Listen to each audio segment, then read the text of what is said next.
All right. I was stretching my jaw, so I wasn't acting too crazy, was I?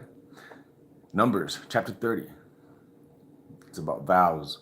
Moses said to the heads of the tribes of Israel, "This is what the Lord commands. When a man makes a vow to the Lord or takes an oath to obligate himself as a pledge, by a pledge, he must not break his word, but must do everything he said. When a young woman still living in her father's house makes a vow to the Lord, obligates herself by a pledge, and her father hears about it, her vow or pledge, but he says nothing to her, then all of her vows and pledge by which she obligated herself will stand.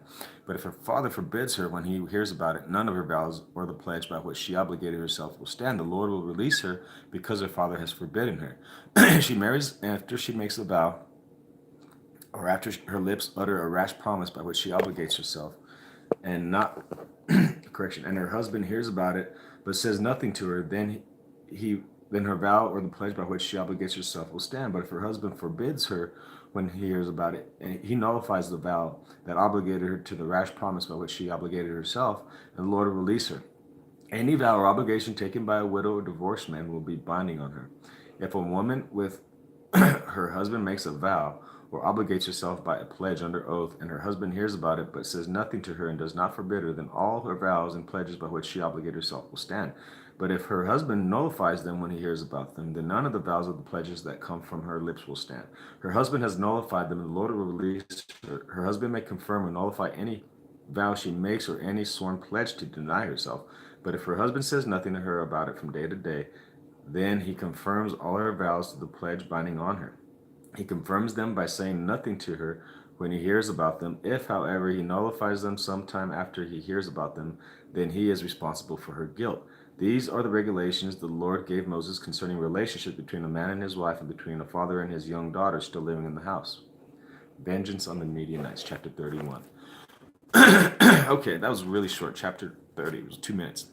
And it's talking about the releasing of the vows. And it's kind of weird because this is in Numbers, and then in Book of Judges, there's a story of this. I forgot the guy's name. There's a story of this guy. He goes, um, I think he's chosen. He's a judge of Israel, and he goes and fights against the Ammonites, if I'm not mistaken. And so he fights with these Ammonites, and the Lord gives him victory. So he makes this, to me, it's probably one of the stupidest vows. Stupidest vows, promises, things, whatever you want to call it, that I've ever heard. And the guy, he's walking from this battle, from the war, or whatever, and he's walking toward his home. And he says this vow. He says, roughly, thank God, thank you, God, for giving me victory over the Ammonites. And as a vow or whatever, um, whatever the first thing that comes out of my home, I'm going to sacrifice it. Right? Out of his home. They say out of the field. Well, who the hell's in your house? Your wife and your daughter or kids, right?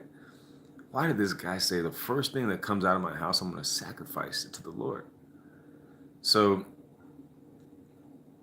she comes out. He says, "Oh, I wish you wouldn't have come out." And he tells her, and she lives in the mountains for like 2 weeks, just living her life the best she can before her dad kills her and sacrifices her. And looking at the vow, the only one that could have released this guy would have been would it have been his dad? Maybe not even his dad.